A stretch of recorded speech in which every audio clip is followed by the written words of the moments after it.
Testigo del caso Villavicencio cuenta que Javier Jordán ofreció $300.000 para cambiar su testimonio y que Marcelo Lazo, otro de los involucrados, recibió $200.000 por la declaración que la semana pasada rindió en Estados Unidos ante la defensa de Jordán.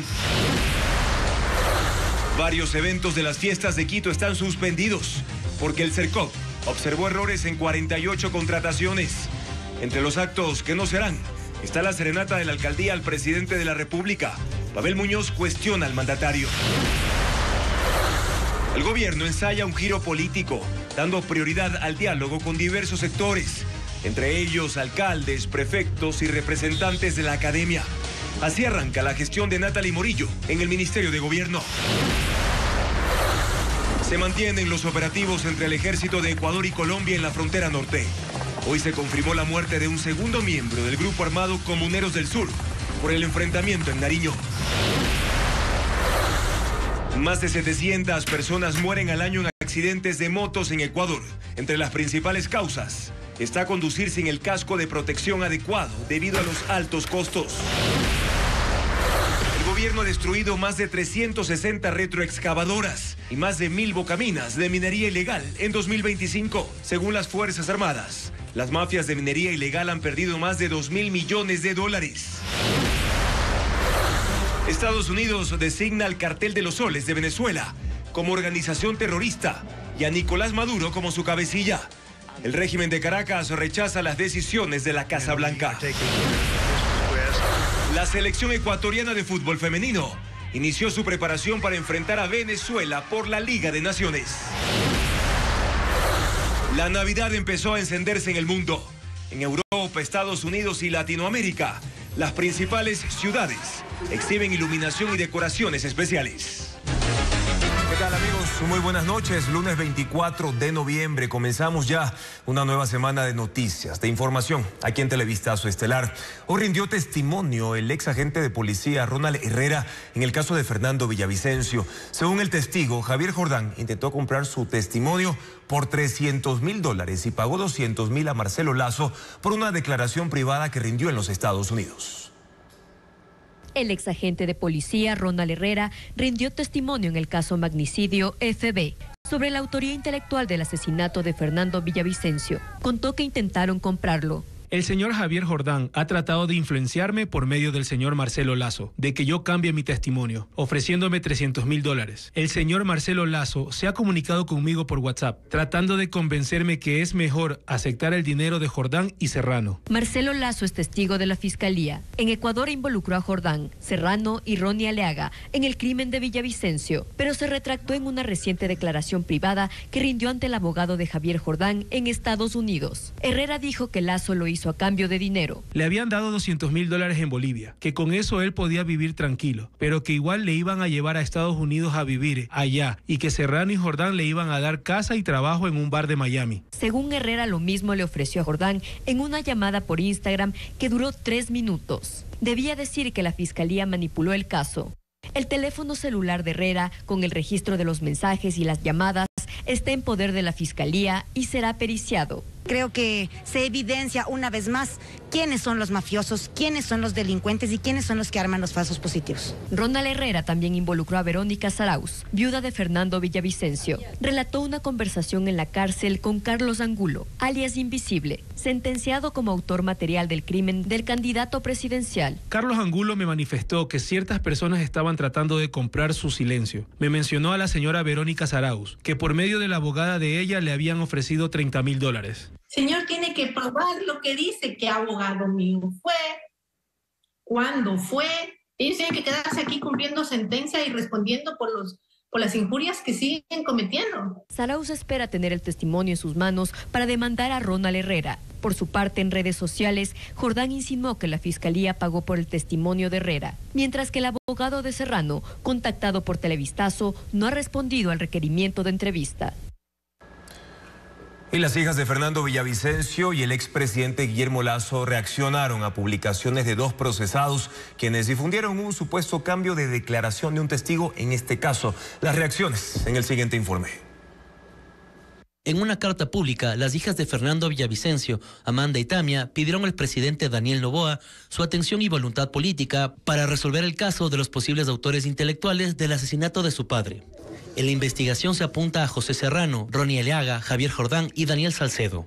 Nuestro padre fue asesinado el 9 de agosto de 2023 por las mismas mafias que él denunció durante años.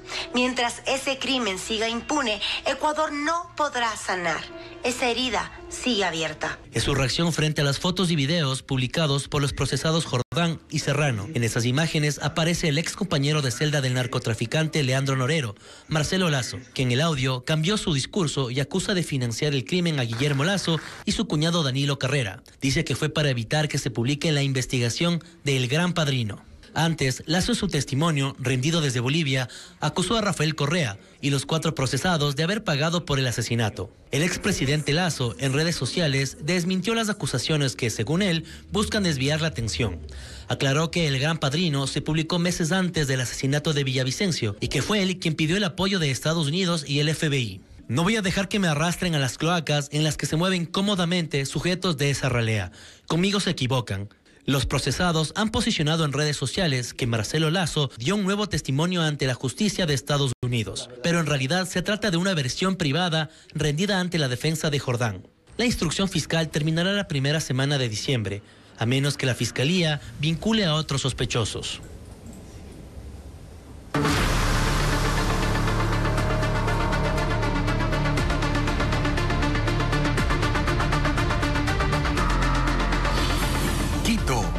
Pugna por las fiestas. Nueva pugna entre el alcalde de la capital, Pavel Muñoz, y el gobierno nacional. Muñoz acusa al Ejecutivo de bloquear las fiestas de la ciudad debido a exigencias del Cercop y anuncia la suspensión de la serenata quiteña, entre otros eventos. Patricio Díaz informa que dentro del Consejo Municipal acusan al alcalde de buscar desairar al presidente de la República.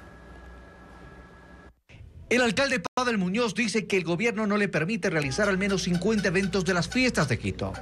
Llama patrañas burocráticas a los requisitos que exige el Cercop para la contratación y en un evento público el fin de semana le puso matiz político al tema, relacionándolo con la consulta popular. Una vez juguemos 40 y no riamos del 4-0 que hace poco la ciudadanía le metió en esa consulta.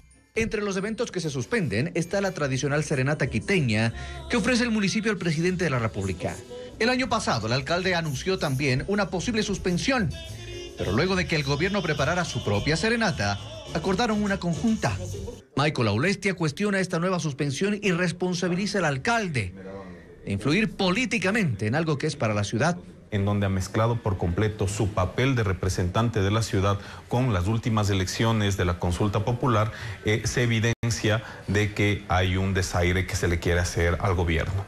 El alcalde acusó al Cercop de imponer trabas dirigidas, no solo a su alcaldía, sino también a Guayaquil y Cuenca, por ejemplo. Que es una posición oficial en contra de las municipalidades, o quiero entender en contra de las municipalidades que no siguen la línea de gobierno y de hecho tenemos otra línea. Desde el Ejecutivo, el único que se ha pronunciado mediante su cuenta de Twitter es el director del Cercop, José Julio Neira. Dice, hay que cumplir con la ley en los procesos de contratación pública, se acabaron los hornados de $15. Son varios los concejales que acusan a Muñoz de falta de planificación. Por ejemplo, para estas actividades, la contratación recién se abrió a finales de octubre, a poco más de un mes de las fiestas.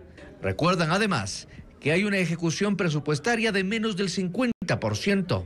Evidentemente nos genera dudas sobre los procesos y los funcionarios que están llevando adelante los procesos de contratación pública y evidentemente la ciudadanía le genera suspicacias. Y recuerda fallas en las contrataciones del verano de las artes y el mantenimiento del metro, donde también se responsabilizó al Cercop y fueron errores propios. 48 procesos vinculados a las festividades de Quito, de hecho, fueron observados y suspendidos por el Servicio Nacional de Contratación Pública, el Cercop.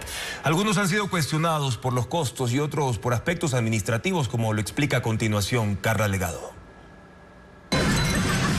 Las fiestas de Quito comenzaron antes de que se enciendan las luces, con contratos suspendidos, procesos observados y una agenda cultural golpeada por gestiones administrativas señaladas por el Servicio Nacional de Contratación Pública. que confirmó la suspensión de 48 procesos relacionados con las festividades. Según la entidad, los trámites del municipio de Quito fueron publicados en el portal de compras públicas entre el 25 de octubre y el 14 de noviembre. Lo que dice evidencia una falta de planificación. Entre los casos está el proceso para la serenata quiteña al presidente de la República, por algo más de $1 millón. Una de las observaciones señala que el estudio de mercado no explica los criterios para seleccionar el precio más bajo, requisito indispensable para justificar la figura de licitación. Otro proceso suspendido es el de las hileras de la Confraternidad Quiteña, que comprende 3 desfiles, en la Mariscal, la Tribuna del Sur y el Parque Bicentenario. En este caso, Sercob advirtió que el estudio de mercado no incluye firmas, lo que invalida el documento técnico. También fueron observados procesos por errores considerados previsibles, como el contrato para la organización, producción y presentación del componente artístico de la agenda cultural, cuya suspensión se dio porque no se indicó la fecha real en el que debía publicarse el proceso. A estas observaciones se suma el contrato que dio origen a las primeras alertas del Sercob, la adquisición de 4.800 platos de hornado, a $15 cada uno. El gasto total previsto era de $72.000, solo en alimentación. Tras críticas públicas, la administración del alcalde Pavel Muñoz declaró el proceso desierto. Estados Unidos oficializa la designación del Cártel de los Soles de Venezuela como organización terrorista extranjera y a Nicolás Maduro como su líder. El régimen venezolano lo rechaza y dice que es una vil mentira para tratar de justificar una incursión ilegal. Responsabiliza al secretario de Estado de Estados Unidos, Marco Rubio, y asegura que esta, como otras agresiones, están destinadas al fracaso. El régimen de Nicolás Maduro en Venezuela está una vez más bajo la mirada de Estados Unidos, que ha hecho oficial la designación del Cartel de los Soles como una organización terrorista extranjera. Es el grupo al que la administración Trump vincula con altos mandos del ejército y a Nicolás Maduro como su líder. La resolución firmada por el secretario de Estado Marco Rubio fue publicada este lunes en el Registro Federal estadounidense, convirtiéndose en un documento oficial que entra en vigencia de manera inmediata. Estados Unidos ha declarado a Venezuela como un narcoestado, no reconoce a Maduro como gobernante y señala que la designación actual del Cartel de los Soles es acorde con la ley que vincula a organizaciones extranjeras en actividades terroristas que amenazan la seguridad de los ciudadanos estadounidenses o la seguridad nacional de Estados Unidos, incluyendo los ámbitos de defensa, relaciones exteriores o intereses económicos. La reacción venezolana fue inmediata. La Cancillería de ese país publicó un comunicado en el que señala que se trata de una ridícula patraña del secretario del Departamento de Estado de los Estados Unidos de Norteamérica, Marco Rubio. Una infame y vil mentira para justificar una intervención ilegítima e ilegal contra Venezuela bajo el clásico formato estadounidense de cambio de régimen. Esto aumenta la presión sobre Nicolás Maduro, por quien mantiene la oferta de una recompensa de $50 millones, sumado a la presencia de una gigantesca flota naval en el Caribe, con unidades militares en aguas internacionales frente a la costa de Venezuela, para luchar contra el narcotráfico en la región. El Departamento de Estado de Estados Unidos ha designado a más de 20 grupos criminales como organizaciones terroristas extranjeras en lo que va de 2025. Entre ellos, varios cárteles del narcotráfico. Más detalles con Ileana Suárez. La administración de Donald Trump ha designado a más de 20 grupos criminales como organizaciones terroristas extranjeras en lo que va de 2025.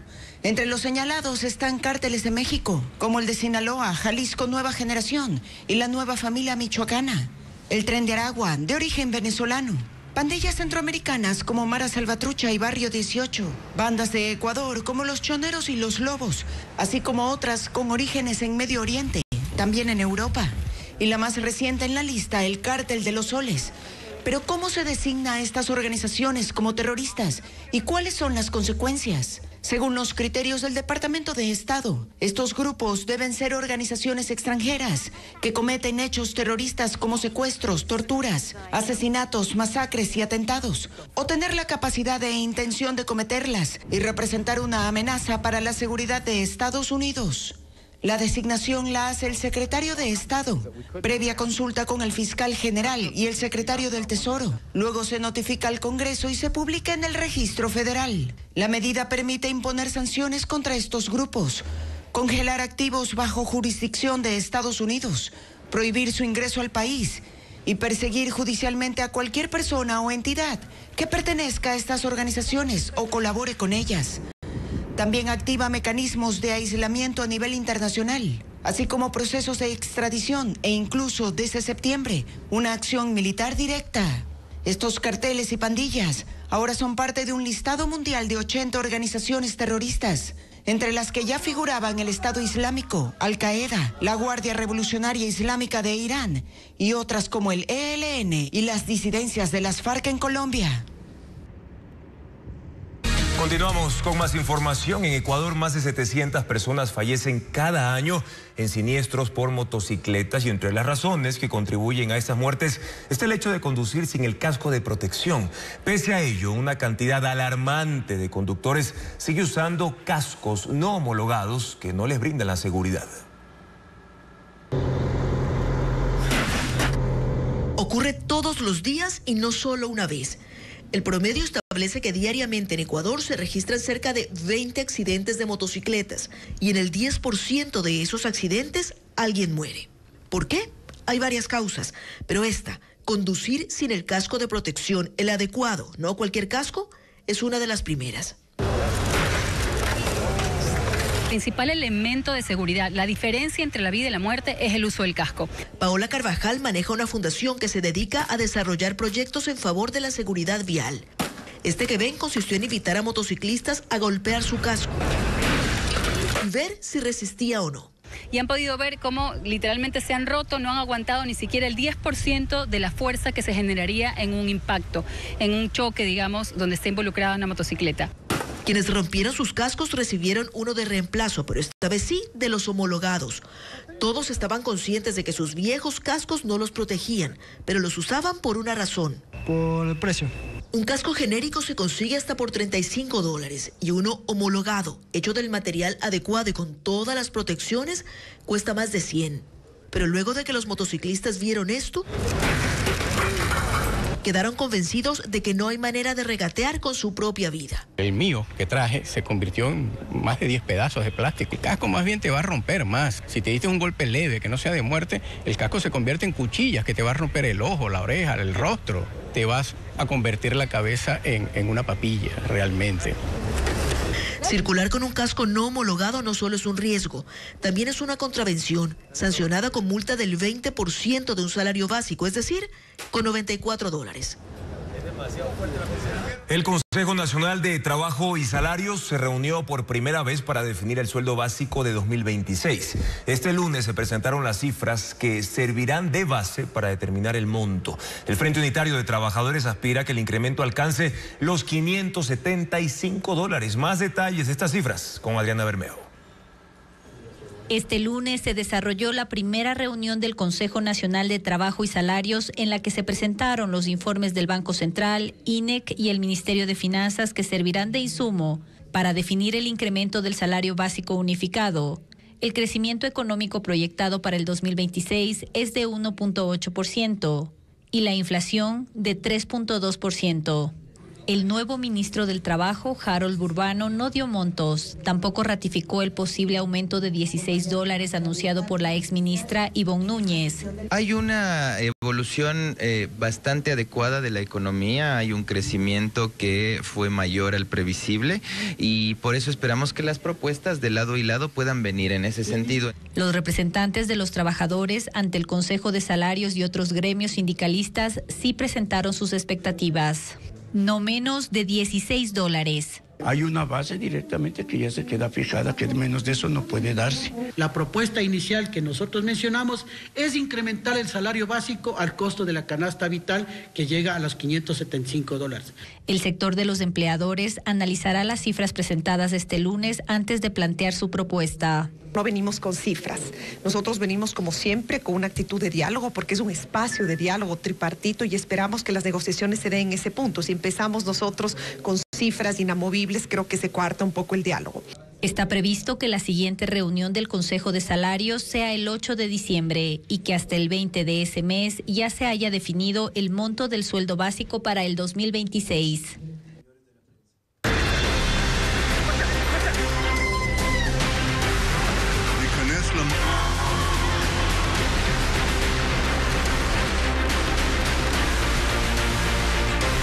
Mundo. Una segunda ronda de discusiones sobre el plan de paz para Ucrania se realizó este lunes en Ginebra. El gobierno de Kiev teme verse obligado a perder territorio y con apoyo europeo busca que se introduzcan enmiendas al plan diseñado por Estados Unidos. Rusia considera en cambio que la contrapropuesta europea es poco constructiva. Son horas cruciales para la definición de un plan de paz para Ucrania. El documento original presentado por el presidente de Estados Unidos, Donald Trump, es sometido a revisión desde el fin de semana en reuniones reservadas entre delegaciones de Estados Unidos y de Ucrania en Ginebra. La propuesta de Trump cede territorio ucraniano a Rusia y obliga a Kiev a mantenerse fuera de la OTAN. Limita además el tamaño de sus fuerzas armadas y hay otros aspectos que Volodymyr Zelensky considera demasiado favorables a Rusia. Pide además que se incluyan garantías de seguridad de Occidente de que Rusia no volverá a atacar. La prioridad es una paz sólida con garantías de protección, dijo Zelensky. El jefe de la oficina del presidente de Ucrania, Andriy Yermak, sostiene encuentros con el secretario de Estado de Estados Unidos, Marco Rubio, quien a pesar de la presión para que Ucrania acepte su plan hasta el jueves, admite que hay cambios en el documento. Este es un texto en constante evolución, dijo Marco Rubio. Señaló que hay cambios cada día porque había asuntos relacionados con el rol de la Unión Europea o de la OTAN, que esos asuntos serán abordados por separado porque recién hoy se han reunido con asesores de seguridad nacional de varios países europeos. Son delegados de Alemania, Francia, Reino Unido, Italia y de la Comisión Europea, cuyos líderes están en cambio reunidos en la cumbre del G20 en Angola. Desde ahí, la presidenta de la Comisión Europea, Ursula von der Leyen, ha dicho que se debe respetar el territorio y la soberanía de Ucrania, que solo ese país puede tomar, por ejemplo, decisiones relativas a sus fuerzas armadas. Una contrapropuesta europea para redefinir el plan de Trump tiene el objetivo de limitar las demandas territoriales rusas, lo cual, según el Kremlin, es poco constructivo. Trascendió además que de la cita de este lunes, el documento original pasó de 28 a 19 puntos, dejando los más sensibles para una revisión encargada a los presidentes Trump y Zelensky. Habrá además un encuentro de la delegación estadounidense con la parte rusa, aunque no se ha dicho cuándo. Veamos ahora cuál es la situación ya en el terreno, porque la invasión contra Ucrania llegó para agravar la crisis surgida en el año 2014, cuando Rusia ocupó y anexó la península de Crimea, mientras que la región conocida como el Donbass en el este era controlada por fuerzas prorrusas que se enfrentaban a tropas ucranianas. En 2022, hace 3 años, Moscú lanzó su ofensiva a gran escala y pasó a ocupar buena parte del territorio, por ejemplo, de Jersón, también Zaporilla, Donetsk y Lugansk. Y no solo eso, tanto en el sur como en el este, y también se extendió este control en los alrededores, incluso de Kiev, la capital. Las defensas ucranianas pudieron recuperar la franja norte y así liderar el territorio de Kharkov. Ejecutaron una sorpresiva incursión terrestre en suelo ruso para poder tomar la ciudad de Kursk y tienen el control de algunos puntos en esa región al norte de la ciudad de Sumy y también han soportado ataques aéreos rusos. Con todo esto, Rusia ha pasado a controlar el 18% del territorio ucraniano y reclama la zona invadida como una de las condiciones para poder aceptar un plan de paz, algo que Ucrania dice que equivaldría a rendirse ante Rusia. La justicia de Brasil ratificó la prisión preventiva contra el expresidente Jair Bolsonaro, quien el sábado fue trasladado a la sede de la Policía Federal en Brasilia por alto riesgo de fuga. La Corte Suprema consideró este lunes que Bolsonaro cometió una falta grave al intentar quitarse el grillete electrónico durante su arresto domiciliario, por lo que continuará en una celda. El exmandatario, acusado a 27 años de prisión por intento de golpe de Estado, dijo que manipuló el grillete porque sufrió un episodio de paranoia y alucinación por una medicación. Activistas climáticos del grupo Rebelión contra la Extinción tiñeron de verde el agua de los canales de Venecia, así como de ríos y fuentes en 10 ciudades italianas. Los organizadores de la protesta dijeron que usaron tinte ecológico para denunciar los efectos devastadores del colapso climático y la falta de compromiso global para la eliminación de los combustibles fósiles hacia el final de la cumbre COP30 celebrada en Belém, Brasil. La manifestación se produjo también en cuerpos de agua en Turín, Bolonia, Padua y Génova, entre otras. Las autoridades colombianas rescataron a 17 menores de edad que estaban en poder de una secta judía ultraortodoxa llamada Lev Tahor. Entre las víctimas había 5 estadounidenses reportados como desaparecidos por la Interpol. El grupo religioso ha sido acusado en varios países de secuestro y de forzar a los niños a casarse y procrear para aumentar el tamaño de su comunidad. Una operación conjunta entre el ejército colombiano, funcionarios de migración y de los servicios de protección infantil logró el rescate de 17 menores de edad vinculados a una secta religiosa. Estaban con 9 adultos en un hotel de Yarumal, departamento de Antioquia. Las víctimas entre 2 y 14 años son estadounidenses, canadienses y guatemaltecos. 5 de ellos con circular amarilla de Interpol por posibles riesgos asociados a desaparición o trata de personas. Migración Colombia informó que se trata de niños y niñas que ingresaron al país en octubre, la mayoría junto a sus padres, miembros de la secta. Pero la circular de Interpol se activó en noviembre y por eso no se vio reflejada en el sistema. Según las investigaciones, el objetivo del grupo era establecerse en una finca alquilada y en un plan a largo plazo forzarían a los niños a casarse y procrear para aumentar su comunidad como lo han hecho en otros países. Ahora los menores están en custodia de los servicios de protección infantil, mientras que los adultos serán procesados por secuestro. Lev Tahor es un grupo creado en Israel en los años 80, fueron rechazados por la comunidad judía y desde entonces se han movido por países como Canadá, Estados Unidos, México y Guatemala, donde han sido acusados de rapto, trata de personas y abusos sexuales.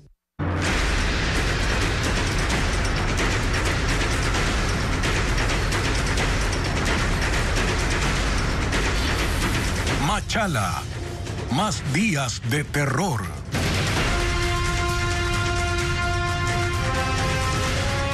Seguimos con más noticias para contarles que una balacera se desató anoche en el malecón de Puerto Bolívar en Machala. El ataque armado causó alarma entre los asistentes de una iglesia ubicada a pocos metros. La policía confirmó que el hecho violento dejó un hombre muerto y otro herido. Las imágenes a continuación.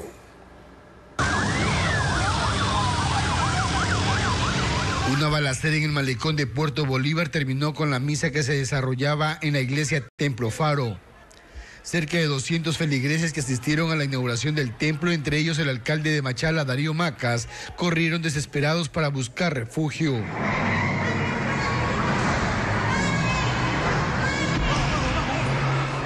Unos se dirigieron hacia el altar para resguardarse, otros se lanzaron al piso y un tercer grupo se encerró en el vestidor. Afuera, unos 20 policías asignados a la seguridad del evento se enfrentaron a tiros con los atacantes. Más de 30 tiros. Según información policial, alrededor de las 8 de la noche, un grupo de personas que libaban en el malecón y a pocos metros de la iglesia fue sorprendido por al menos 20 hombres vestidos de negro y armados con fusiles que llegaron por el estero Guaylat a bordo de una lancha. En el ataque murió William Tigre, de 40 años, mientras que otro hombre resultó herido y fue llevado a una casa de salud. El jefe de la policía de El Oro, Pablo Fajardo, informó que el ataque sería por la disputa de territorio. Todo tipo de delitos pues que les permitan dinamizar su economía criminal, el microtráfico, narcotráfico, minería ilegal, varios delitos que les permita pues engordar su billetera de manera ilegal. Tras el tiroteo, 2 embarcaciones de la policía y 2 de la Armada con unos 80 uniformados recorrieron el estero en busca de los responsables. En el malecón, agentes de criminalística encontraron manchas de sangre y 3 motocicletas en las que presuntamente se movilizaban las víctimas. Según las autoridades, estas organizaciones también se disputan el dominio del mar. Conocemos que aproximadamente son como unos 23 muelles clandestinos que existieran en la parte posterior al malecón de aquí de Puerto Bolívar. El ataque armado ocurrió a tan solo 70 metros del comando de policía y de la capitanía línea de Puerto Bolívar. A lo largo de casi 300 metros del malecón quedaron esparcidos los restos de bala. Hasta el cierre de este informe no se registraban detenidos por este hecho. Y en Tungurahua 6 personas resultaron heridas luego de que explotaron los fuegos pirotécnicos que llevaban en la parte posterior de una camioneta. Además, en Esmeraldas asesinan a otro agente penitenciario. Estefanía Arias con el resumen de estos y otros sucesos delictivos. 30 sacos de yute que contenían 599 paquetes de clorhidrato de cocaína fueron decomisados en Mompiche, Esmeraldas. El bloque de seguridad desarticuló un centro de acopio de droga. Además, hallaron armas y municiones. Según las autoridades, los cargamentos valorados en más de 32 millones de dólares en el mercado europeo eran enviados a Centroamérica mediante lanchas rápidas. En esa misma provincia también se registró un hecho de sangre, el asesinato a un guía penitenciario que se trasladaba en su vehículo por el sector Santas Vainas.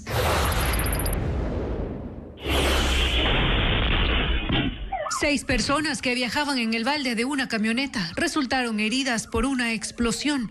El hecho quedó grabado en una cámara de seguridad de la parroquia Salasaca, Cantón Pelileo, en Tungurahua. Según las autoridades, las personas trasladaban juegos pirotécnicos cuando estos se encendieron por causas aún desconocidas. Las víctimas fueron trasladadas a una casa de salud. Un adulto detenido y un menor de 17 años de edad fue aislado por el sicariato ocurrido en la avenida Francisco de Orellana, norte de Guayaquil. Los sospechosos que se movilizaban en una motocicleta interceptaron a un carro tipo sedán y efectuaron al menos 10 disparos contra una pareja de 55 y 65 años. Luego, huyen en contravía. 2 días después del crimen, la DINASET confirmó que la aprehensión se dio en el sur de la ciudad tras revisar las cámaras de videovigilancia del sector. Mediante esta revisión, se identificó que los hombres cambiaron de motocicleta luego de cometer el delito.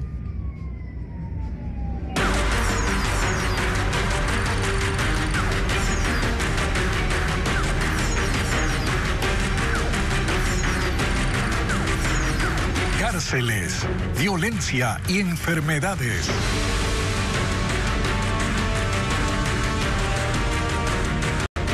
Con la militarización implementada en las cárceles del país desde enero del año 2024, el gobierno prometió restablecer el orden y la seguridad en las prisiones. Sin embargo, los enfrentamientos y crímenes ocurridos y la crisis sanitaria que se agudiza en la penitenciaría del Litoral en Guayaquil revelan un escenario contrario al prometido. Bessie Granja con la tercera entrega de este informe especial.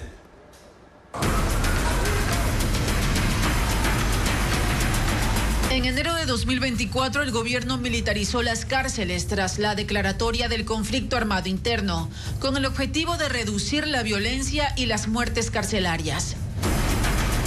En julio de ese mismo año, el Comité contra la Tortura de Naciones Unidas advirtió al Estado ecuatoriano que si bien la militarización puede recuperar el control de manera momentánea, solo un cambio estructural con un enfoque en los derechos humanos puede resolver la crisis de forma sostenible.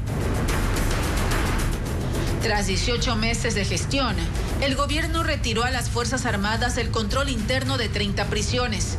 Los efectivos se replegaron a resguardo perimetral, manteniéndose hasta la fecha en 5 cárceles de alta conflictividad: Esmeraldas, El Rodeo en Manabí, Penitenciaría del Litoral, Cárcel La Roca y Regional Guayas. Bacter Bravo, exsecretario de Seguridad Pública, cuestiona por qué luego de todo este tiempo el gobierno no le exige al Servicio de Atención a Personas Privadas de la Libertad SNAI que cumpla con sus tareas. 2 años ya es tiempo suficiente como para haber hecho una reingeniería del sistema del SNAI. Hay que tener un plan que se llama de Plan Seguridad Integral, en donde ubiquemos cuáles son las instituciones que nos están defendiendo del crimen organizado. Según cifras del SNAI, las muertes en las prisiones o bajo custodia pasaron de 321 en 2024 a 760 en 2025, es decir, un alza del 137%. Para los organismos de derechos humanos, la crisis sanitaria se agravó en las prisiones, al asignarle a Fuerzas Armadas funciones como la entrega de alimentación y el control en el acceso a servicios médicos, desplazando a personal civil y técnico del Ministerio de Salud y del SNAI. ¿Qué es lo que está pasando? Generando muertes donde no hay ayuda realmente del Estado que diga que garantice la buena alimentación, la falta de higiene, no tienen vestimentas, no tienen colchones adecuados. Tras una visita autorizada por un juez de garantías penitenciarias, la Defensoría del Pueblo recogió en un informe que las personas privadas de la libertad reportaron que continúan ingresando, en ese entonces, militares a las celdas, quienes cometen tratos crueles, inhumanos y degradantes, y en algunos casos, actos de tortura. Hemos involucrado a Fuerzas Armadas en las dinámicas de corrupción y eso es grave porque ahora tengo una nueva institución pública insertada en la dinámica criminal que permite el ingreso de drogas y de armas. Según estadísticas recopiladas por ecuavisa.com, entre 2024 y 2025, 66 elementos de las Fuerzas Armadas han sido procesados por delitos como el ingreso de objetos prohibidos y la fuga de reclusos. Se confirma una segunda baja de un integrante del grupo armado Comuneros del Sur. Este guerrillero muere producto del combate con el ejército de Colombia en la frontera sur de Nariño, límite con Carchi, en Ecuador. Se conoce que las operaciones espejo entre el ejército de los dos países continúan en la frontera.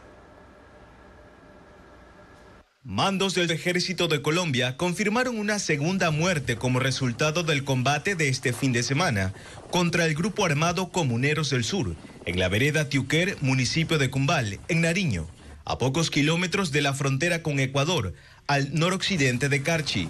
El enfrentamiento, que se extendió por más de 2 horas, dejó inicialmente un integrante muerto, pero un segundo miembro falleció en el Hospital Civil de Ipiales.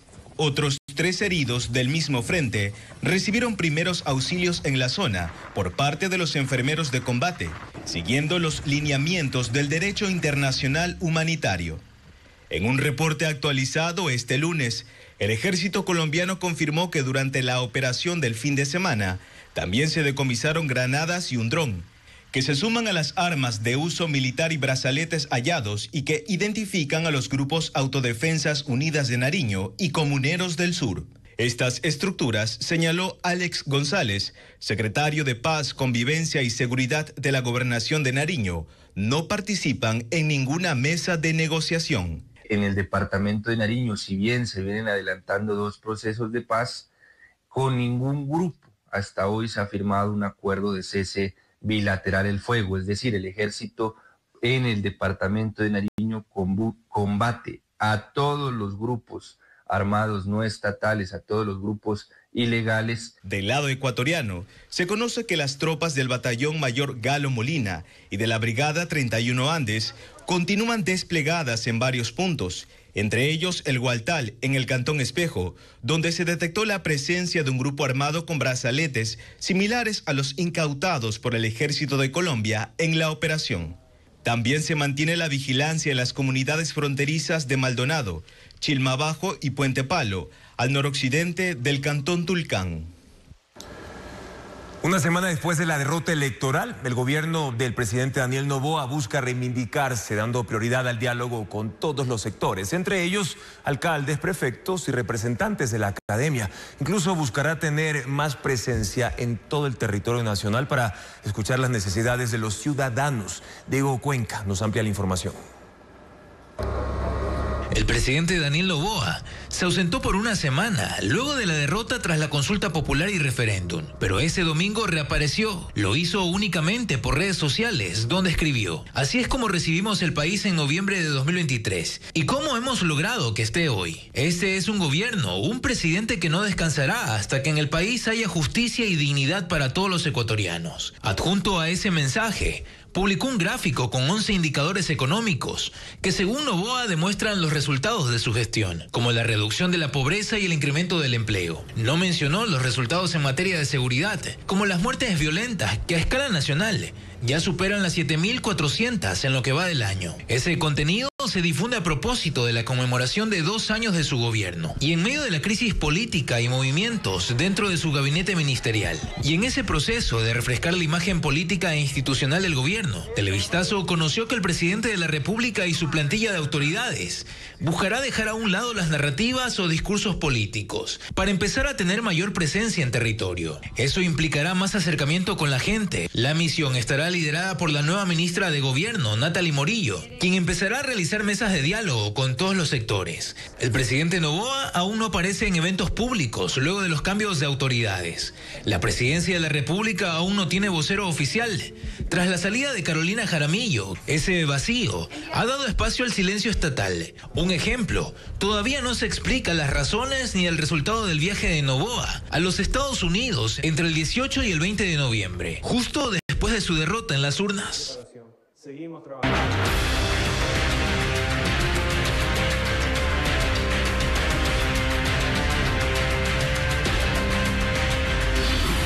Noboa, 2 años en el poder. Durante la campaña electoral, Daniel Noboa prometió respetar la independencia de poderes. Sin embargo, en estos 24 meses ha implementado una estrategia orientada a concentrarlo. Su mayoría en la Asamblea Nacional ha obstaculizado la fiscalización de sus funcionarios. Logró tomar el control del Consejo de Participación Ciudadana, designar a Mario Godoy en la judicatura y mantener intacto al Consejo Nacional Electoral. ¿Cuál ha sido entonces su modelo de gobierno? Vamos a verlo. Desde que inició su mandato, Daniel Noboa aprendió a ejercer el poder sin compartir espacios con quienes disienten. Desde noviembre del 2023 y por los siguientes 18 meses, mandó a cerrar la vicepresidencia de la República para que Verónica Abad no ejerza el cargo por sus diferencias personales. Llegó a nombrar vicepresidentas por decreto. Con nuevo binomio pasó a segunda vuelta y además logró 66 curules en la Asamblea. Pero eso no alcanzaba para tomar el control del Legislativo. ADN alineó a los independientes y rompió el bloque de Pachacuti. Esta fotografía del entonces ministro de la Gasca con 7 representantes del brazo político de la CONAIE arrastró polémica. Al final, 6 de los 9 asambleístas Pachacuti pasaron a ser parte de la aplanadora legislativa, que sumó 77 votos. Cómoda mayoría para las polémicas leyes que vendrían después. Un gobierno que está demasiado cómodo y que captura las instituciones es un gobierno que ya no tiene que responder por los dineros públicos o por el bienestar de todos, sino por el de la gente que lo sostiene. La Corte Constitucional, que echó abajo los simbólicos cuerpos legales del poder, se convirtió en el blanco de una nueva pugna. Noboa se empeñó en controlarla a costa de una agresiva campaña de desprestigio. Antes, esto era lo que él pensaba. Debemos de respetar la independencia de las funciones, no un régimen totalitarismo como es el que buscan los empleados de Maduro. Y siguió con los otros estamentos de la justicia.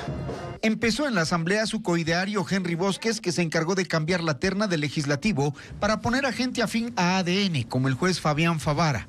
Había que también apuntar al Consejo de Participación Ciudadana y ahí los operadores políticos fueron efectivos.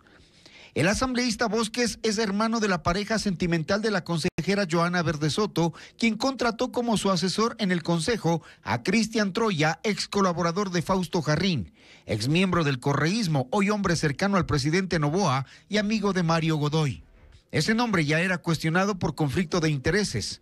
El equipo técnico salvó a los principales de las ternas de la Corte y la Asamblea de las impugnaciones ciudadanas que buscaban evitar la toma de la justicia. El Ejecutivo esperó 6 meses para enviar su terna. Estratégicamente puso a su entonces ministra de Trabajo, Ivonne Núñez, el exdirector del Servicio de Rentas Internas, Damián Larco, y a María Gabriela Vinuesa.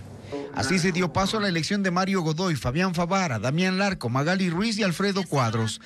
Noboa aprendió cómo se hace vida política en el país y aprendió bien y corrigió muchas cosas. En el Ecuador tú necesitas hacer vida política, desafortunadamente, no solo desde los espacios políticos como la Asamblea Nacional o el Ejecutivo, sino desde la justicia.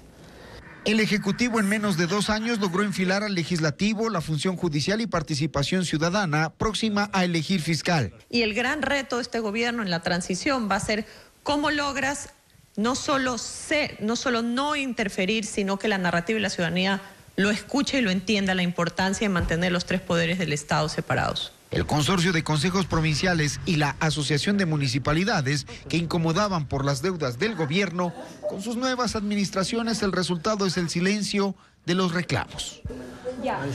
Y mañana en Televistazo vamos a revisar la gestión económica del presidente Daniel Noboa a 2 años de asumir el poder, el estado de las finanzas públicas que recibió, las polémicas decisiones que han acompañado a su gestión y los resultados que éstas han generado. Este martes aquí en su informativo, amigos, Televistazo. Y la proforma presupuestaria 2026 deberá ser tratada esta semana por la Asamblea Nacional. Una de las principales preocupaciones es la necesidad de financiamiento que tendrá el país el próximo año, la cual podría alcanzar los 20.000 millones de dólares si se suman todas las obligaciones pendientes. Patricio Díaz con más detalles de estas cifras. Si bien el informe de la proforma presupuestaria habla de necesidad de financiamiento por algo más de 16.000 millones de dólares, el analista José Hidalgo de Cordes explica que la cifra es mayor y se establece en el Plan Financiero del Tesoro Nacional. Ahí se determina que se necesitarán 20.000 millones de dólares si se suman otros rubros que también son obligaciones que el gobierno debe cumplir. De atrasos que se quieren pagar de años anteriores y también de convenios de liquidez, es decir, los préstamos de liquidez que hacen algunas empresas públicas del presupuesto del Estado. Los 20.300 millones de dólares en necesidades de financiamiento corresponden a 5.400 millones de dólares para cubrir el déficit fiscal, 4.400 para el pago de amortizaciones de deuda interna, específicamente bonos, 4.100 para el pago de deuda externa y 6.200 para responder, entre otros, a cuentas por pagar de años anteriores, además de saldos pendientes. En cuanto al pago de amortizaciones de deuda, la presidenta de la Comisión Legislativa que analiza la proforma dice que no se pueden eludir. El gobierno necesita, para cumplir con la proforma presupuestaria, financiamiento externo también, y para ello necesita cumplir sus obligaciones. El gobierno plantea en la proforma que cubrirá estas necesidades principalmente con financiamiento interno y con deuda externa. En lo interno será con bonos del sector privado y al IES en especial. En lo externo espera el respaldo de organismos multilaterales por algo más de 3.400 millones de dólares.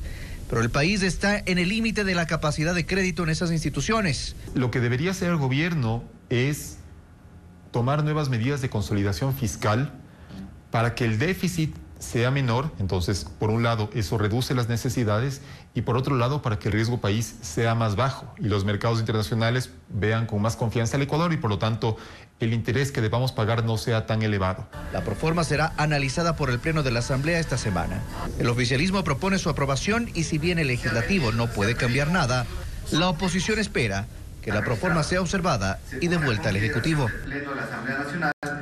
Y este lunes en la audiencia de juzgamiento por el caso Malvinas, la Fiscalía expuso conversaciones de WhatsApp donde, según la tesis de la autoridad, los 17 militares procesados habrían acordado una línea común de defensa tras la desaparición forzada de los niños Josué, Ismael, Nehemías y Steven, ocurrida el 8 de diciembre del año pasado. Bessie Granja con el seguimiento de este caso. Durante el juicio por la desaparición forzada de los 4 niños de las Malvinas, la Fiscalía General del Estado presentó el peritaje de los teléfonos incautados a los militares tras un allanamiento en la base aérea de Taura el pasado 23 de diciembre. 7 celulares estaban bloqueados y se logró extraer información de 2, aseguró el perito. Las conversaciones, que incluyen audios, videos y mensajes de texto, muestran, según la tesis fiscal, intentos de coordinar versiones que compartieron en un grupo de WhatsApp llamado Asesoría Jurídica Militar. El chat incluía a 19 personas.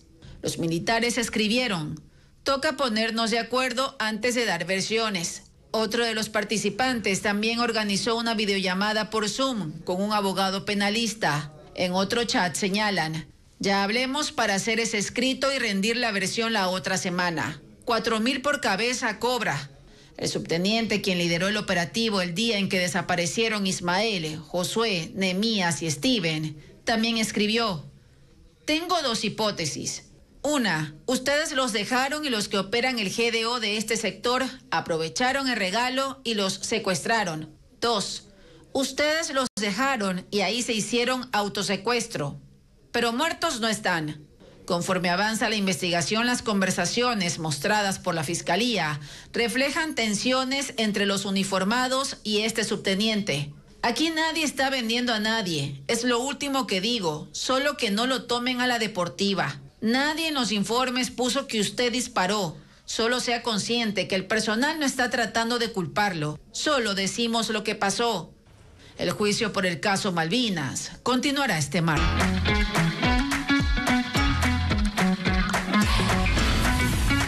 Black Friday. Se adelantó el consumo.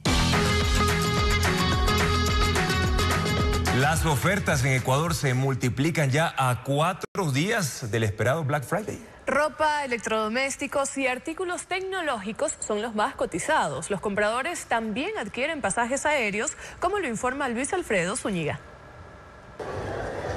Hablar de que el Black Friday es tema de un solo día es irreal. Desde inicios de noviembre el motor comercial arrancó y mientras más se acerca la fecha, que este año es el viernes 28, se hace más dinámico. Por eso ya se pueden ver las preferencias de los compradores. En los canales digitales, la tendencia la lidera la categoría de moda y belleza, según la Cámara de Comercio Electrónico. Muchas empresas pagaron el décimo un poco anticipado, pues definitivamente hubo gente que aprovechó las ofertas. Mientras en las tiendas físicas el primer lugar se lo llevan los equipos electrónicos, categoría que junto a los electrodomésticos ocupa más bien el segundo lugar en el comercio digital. Por eso se amplía la gama de ofertas y las perchas están recién abastecidas con nuevos productos como cocinas. El precio de esta, precio normal es de $1,000 y precio Black ahorita estamos en $800. Televisiones desde $150 en adelante. El tercer lugar varía según el canal de compra. En lo digital la gente está apuntando al turismo, pasajes de avión y reservas de hospedaje, mientras en los locales físicos, en esa posición recién aparece la vestimenta. Así se evidenció, por ejemplo, en las compras de los miles que participaron del madrugón del Centro Comercial Mall del Sol en Guayaquil, que se realizó el domingo. Por eso, desde el viernes 28 al domingo 30, extenderán sus horarios hasta las 10 de la noche. Se vendió en algunas tiendas entre el 60 y el 70% más que el año pasado. Según la Cámara de Comercio Electrónico, en noviembre del año anterior, los canales digitales generaron $500 millones en consumo y esperan subir a 700 este año. Pero si se habla del comercio en general, las compras, según el SRI, alcanzaron los $1.231 millones solo en el Black Friday del 2024. Y miles de familias se preparan para aprovechar descuentos y promociones. Sin embargo, hay quienes llegan a esta fecha con niveles críticos de deuda y poco margen financiero. Los especialistas advierten que las compras impulsivas y el uso desordenado de las tarjetas de crédito pueden agravar el sobreendeudamiento. Veamos. En esta última semana de noviembre los descuentos abundan en los comercios físicos y digitales, pero los expertos advierten que esta temporada trae consigo un riesgo de sobreendeudamiento si no se compra con planificación. Según el abogado especialista en deudas, César Coronel, 3 de cada 10 ecuatorianos tienen hoy una calificación mala o pésima en el buro de crédito, debido a atrasos constantes en sus pagos. Agrega que el 62% de la población no tiene educación financiera ni cultura de ahorro, lo que aumenta el riesgo de compras impulsivas y del uso desordenado de la tarjeta de crédito en fechas de alto consumo como el Viernes Negro. Si hoy usted tiene que dedicar más del 40% de sus ingresos al pago de deudas, alerta, porque usted ya está entrando en una situación de sobreendeudamiento. En estas fechas, las promociones agresivas son una tentación. Diferidos que empiezan meses después o cuotas pequeñas pero a plazos largos. De ahí que una compra mal planificada hoy puede comprometer el presupuesto de fin de año y del próximo. Tengamos mapeadas nuestras deudas, saber a quién le debo, cuánto debo y desde cuándo debo empezar a pagar.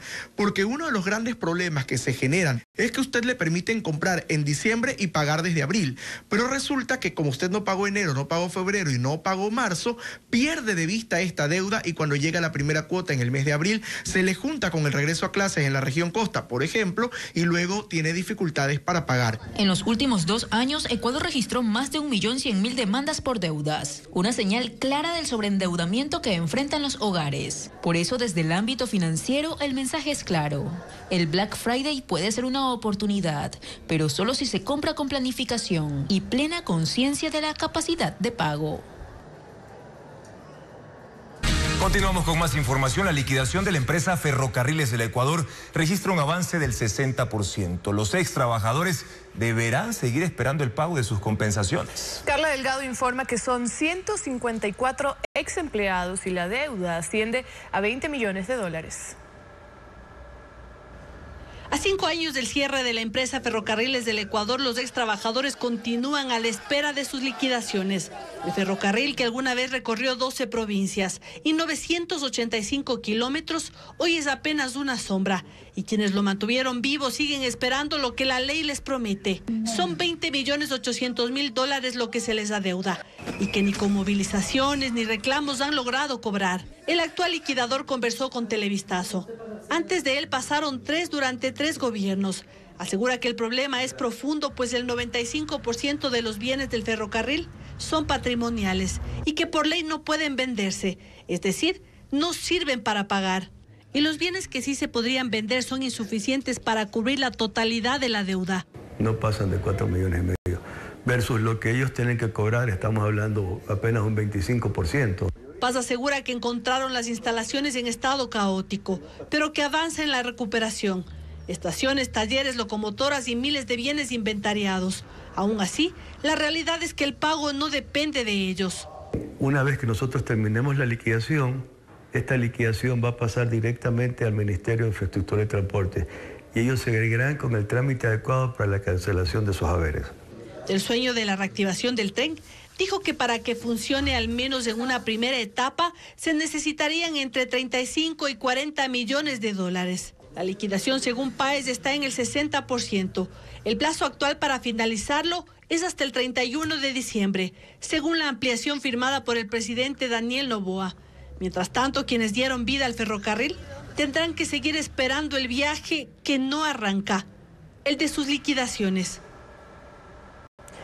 Mientras Ecuador busca nuevos motores de crecimiento, la industria audiovisual aparece como una oportunidad concreta para atraer inversión, generar empleo y activar múltiples sectores de la economía. En países como Colombia, este sector ya movió cerca de 800 millones de dólares y creó más de 130.000 empleos solo en 5 años, demostrando su capacidad de impacto. Pero ¿cómo lograr que esta industria audiovisual despegue? María Gabriela Carpio tiene la respuesta en el siguiente reportaje. En Ecuador, la industria audiovisual todavía no figura en los grandes números de la economía, pese a que podría convertirse en un sector atractivo para las inversiones. A nivel regional se ha demostrado el potencial de esta industria. Colombia alcanzó cerca de 800 millones de dólares en inversión de producciones internacionales en los últimos 5 años, generando 130.000 empleos directos. El incentivo que permitió ese despegue ya existe en Ecuador. Es el certificado de inversión audiovisual, que devuelve hasta el 37% del gasto que una producción extranjera realiza en el país. Es el porcentaje más alto de Latinoamérica, diseñado para competir con modelos como el de Colombia, que ofrece el 35%. Nosotros hemos replicado el éxito colombiano. Ellos con este certificado lograron tener 187% de crecimiento del número de horas producidas en Colombia. Contamos en Ecuador con unos mínimos más pequeños, o sea, por ejemplo, una película en el mundo entero tiene que ser una película de $1 millón. Acá pueden aplicar películas de $500,000. Una producción internacional no solo trae inversión directa, mueve hotelería, transporte, logística, equipos, tecnología y turismo. Por eso su impacto se mide en efectos multiplicadores. Por cada dólar que se reciba de inversión extranjera en materia de producciones audiovisuales, pueda generarse un 1.76 a nivel de la economía. Deja empleo a la gente y luego genera un producto que además puede ser visualizada a nivel mundial. Para este 2025, el Estado destinó un fondo de 12 millones de dólares para financiar los certificados de inversión audiovisual para las distintas productoras. Si Ecuador consolida este modelo, podría competir en un mercado donde los contenidos en español sumaron cerca de 7.000 millones de dólares en plataformas de streaming durante los últimos 6 años. El reto ahora es ejecutar las primeras producciones bajo este esquema. Parte de esa discusión se realizará este jueves 27 de noviembre en Guayaquil, durante el foro Guaya Series, organizado por Ecuastudios en alianza con Guayafest, donde expertos internacionales analizarán oportunidades y financiamiento en la industria audiovisual. Y millones de personas de todo el mundo comienzan los preparativos navideños. Hoy presentamos un recorrido por las principales tradiciones de varias ciudades de Europa y América. La Navidad empieza a encenderse en el mundo. En Madrid, más de 90.000 personas disfrutaron de un show de luces, mapping y fuegos artificiales en la Plaza de Cibeles. La capital española fue adornada con más de 13 millones de luces LEDs. Y en Barcelona, el espíritu navideño llegó a Badalona. Un árbol metálico de 43 metros de alto con 100.000 luces LED alumbran a la ciudad. Es el más alto de España por tercer año consecutivo. En Alemania, el Jardín y Museo Botánico de Berlín alumbró sus rincones. Más de 3.000 luces de colores y sonidos navideños son usados todas las noches para decorar 2 kilómetros de un recorrido impresionante para las fiestas de diciembre. En Lisboa se dio la bienvenida a la temporada navideña con la ceremonia de encendido del árbol en la plaza de comercio de la capital portuguesa. La multitud corrió la cuenta regresiva para ver las luces de un árbol de 30 metros de altura. Al otro lado del mundo, en Washington, en un carruaje, llegó a la Casa Blanca el árbol que fue elegido para adornar su fachada. La primera dama, Melania Trump, saludó a los encargados antes de posar frente a las cámaras. También un abeto rojo de 16 metros arribó escoltado al Capitolio. El árbol nombrado Silver Bell será iluminado con más de 6.000 LEDs y tendrá otros 5.000 adornos artesanales. Y en Sudamérica, Pereira, en el eje cafetero de Colombia, iglesias, parques, avenidas y fuentes fueron decorados en el centro de la ciudad. Todos los fines de semana hasta enero habrá eventos gratuitos por 8 avenidas con música, comida tradicional, biomapping y la iluminación más extensa que se ha instalado en la ciudad. Gracias, amigos, por su sintonía. Mañana en Contacto Directo, Amanda Villavicencio, hija de Fernando Villavicencio, para exponer el estado del caso por el asesinato del ex candidato presidencial y el llamado de la familia en busca de justicia. Además, el ex asambleísta Jorge Peñafiel para analizar la agenda legislativa en los 2 años del gobierno del presidente Daniel Noboa. ¿Qué debe cambiar? Amigos, la información continúa en ecuavisa.com y todas nuestras emisiones en Ecuavisa Play. Buenas noches.